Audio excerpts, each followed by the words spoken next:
Hello, everyone. My name is Sarah Nelson, and I'd love to welcome you to our presentation on our UConn School of Engineering Senior Design Project titled Machine Learning for Cybersecurity Applications in collaboration with the Naval Undersea Warfare Center.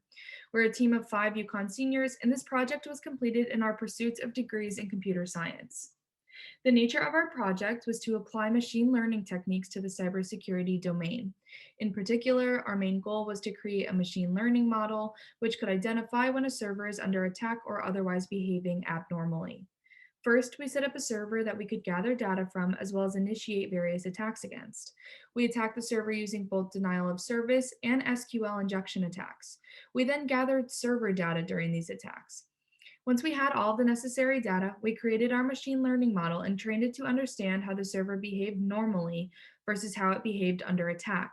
We visualized this data that we'd collected and scored our model to understand its accuracy. The main component of this project is the web application. It is a sample application by Spring Boot deployed on an Apache Tomcat server that is hosted on a Linux computer given to us by the UConn CSE department.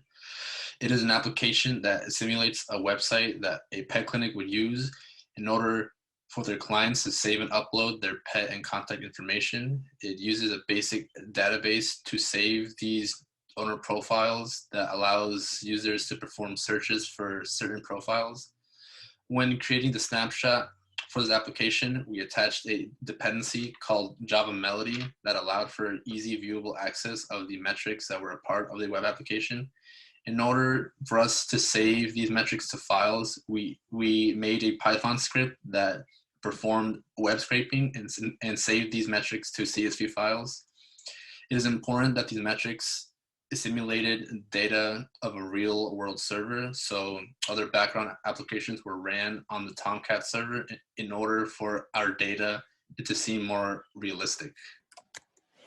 Hello everyone, my name is Tyler Berry, and I worked on simulating normal use of the web app, as well as performing denial of service attacks on it. To simulate normal use of the app, we wrote a multi-threaded Python script where each thread behaves as a user of the app. The threads each perform a few of the possible activities available on the app, such as adding a pet owner to the database or editing an owner's contact information, and then disconnects. To perform denial of service attacks, we use some of the attacks available in the Metasploit database that comes installed with Kali Linux. Some of the attacks we collected data with include the popular Slow Loris and Sin Flood attacks. Since our app is hosted using Apache Tomcat, we also performed Apache-specific attacks, such as the Apache range header denial of service attack. I'm Aslan, and I worked on collecting data using SQL injection attacks and creating the machine learning model. The first step of the process was data collection. We used several tools in Kali Linux, mainly one called SQL Map, to attack our sample web application. Then we were able to extract the server log files from the web app to see how a system behaves while under an attack state. Finally, we pumped this data into our machine learning model. The model itself was written in Python using TensorFlow. It's a recurrent neural network, specifically an LSTM. We stacked the LSTM layers together to achieve a final model that takes in time-dependent data points. The outcome is a machine learning program that can tell if a system is in a normal or attack state. Hello everyone, my name is David Leiter, and I'll be going over the scoring section of our presentation for the Cybersecurity for Machine Learning Applications project. So with scoring this model, I used a variety of different methods.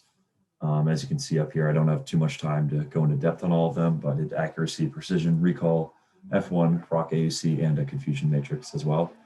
And as you can see from a little bit of code I scraped up here, it did surprisingly well. Accuracy of 99.6% is pretty impressive.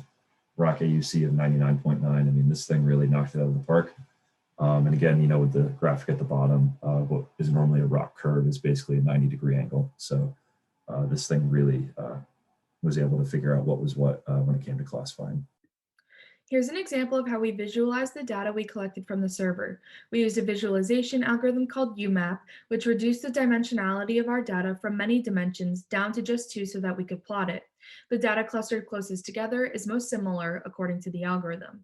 In this plot, the purple points represent normal server data, while the yellow points represent attack data. The data we used for this plot was simulated, but as the semester comes to a close, we will perform this type of visualization with data collected from our server.